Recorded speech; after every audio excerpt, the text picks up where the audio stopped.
Europe 1, le journal de l'écho. Avec Éric Le Boucher, bonsoir Éric. Bonsoir Nicolas. La bourse de Paris de nouveau en forte baisse. Oui, moins 1,68%, 4473 points. Les semaines se ressemblent.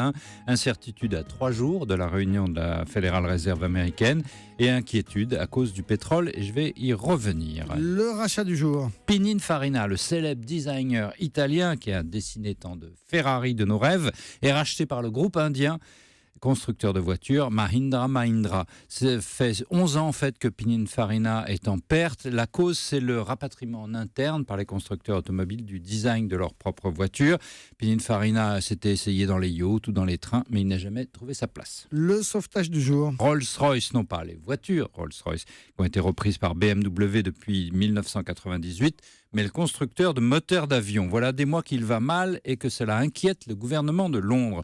Pour le sauver et prenant pour prétexte la fabrication de moteurs de sous-marins nucléaires, David Cameron envisage une nationalisation. Le successeur conservateur de Margaret Thatcher qui nationalise, on aura tout vu. Le fait du jour, Éric, ce sont les prix du pétrole donc, qui continuent de tomber. Le baril vaut maintenant $35. Et même ce soir, $34 à New York, et le Brent à Londres vaut un peu mieux, $36.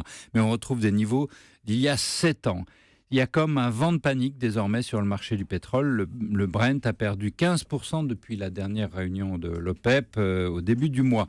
Lors de cette réunion, l'Arabie Saoudite avait confirmé, après des hésitations, qu'elle n'allait pas réduire sa production. Elle ne veut pas que les autres producteurs, à commencer évidemment par l'Iran, en profitent pour lui prendre des parts de marché. Conséquence, rien ne bouge et comme la Chine réduit un peu sa consommation, il y a trop plein de pétrole, d'où le prix à la baisse. Et vous pensez, Éric, que ça devrait se poursuivre pendant toute l'année 2016 ? Et même encore un peu en début de 2017, voire plus. C'est malheureux au moment où se signe évidemment à Paris un accord sur le climat qui veut réduire les énergies fossiles. Leur prix n'a jamais été aussi bas. Mais dans l'immédiat, c'est une excellente nouvelle pour l'économie des pays consommateurs comme l'Europe ou la Chine. L'énergie pas chère, vous vous rendez compte, $35. Ne nous plaignons pas donc, c'est le meilleur moteur pour soutenir une consommation et une croissance qui sinon aurait une tendance en ce moment à fléchir ces derniers mois. Le journal de l'écho signé Éric Le Boucher.